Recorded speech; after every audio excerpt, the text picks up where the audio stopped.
my hands and how hard it is to keep a flat stomach after you pass 32.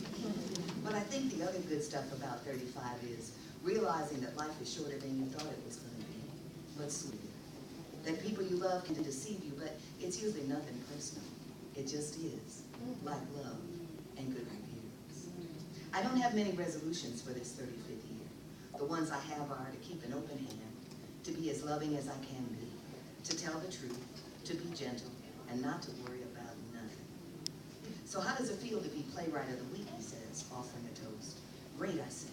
It feels wonderful. Damn right, he says. Congratulations. Thank you, I say.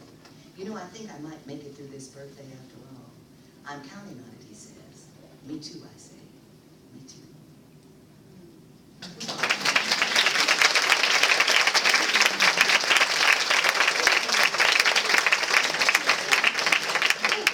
I need to read something new for the first time. I love y'all for being right with me. Thank you very much. I would be happy to take any questions you have. I mean, certainly about what I read or anything else that I've written. Anything you think I might do? Yeah, talk about it for me. Unfortunately, I was a few minutes late. You were reading from what? This is a new book which will be out April the 8th, 2014, and it's called Lies, Lessons, and Love Affairs, Things I Never Told My Daughter. She's still working.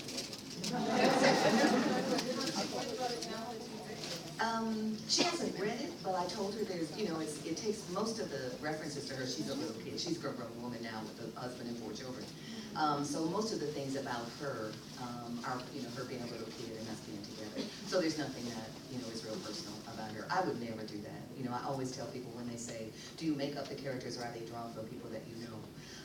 I always tell people that my rule is not to base things on people that you know. Because even if you think you're making this person look really fabulous and smart and beautiful and wonderful, it's never as good as she thinks she is. You will lose your friends, you will alienate your family. The only person that I do steal from in terms of basing things on him is my husband, who gives me permission to do it. So that he kind of weaves his way through Blue Hamilton and all those guys. I'll tell him he loves that response. I was going to ask you about it. So what is your inspiration? From my husband actually.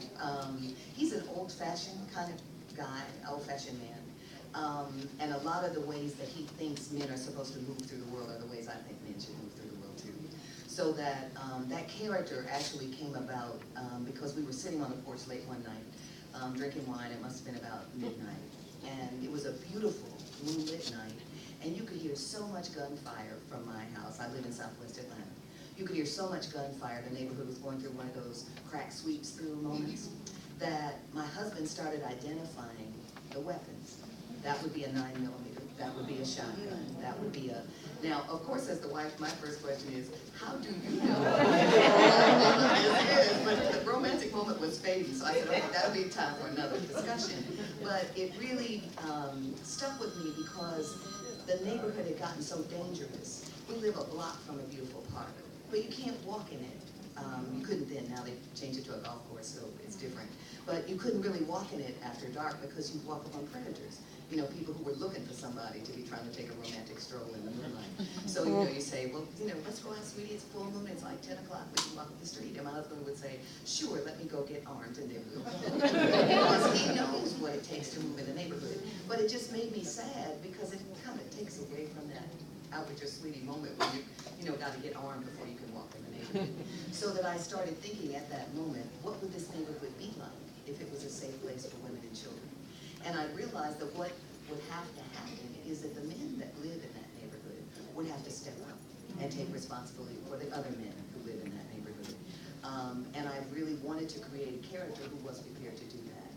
And since my husband talks about that and has done things to really try to help the men who don't see things as they should to see them more clearly, I thought he would be a good person to kind of base a lot of that character on.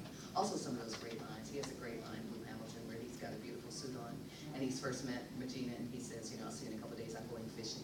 And she says, you're going fishing dressed like that? And he says, it shows the fish I mean business.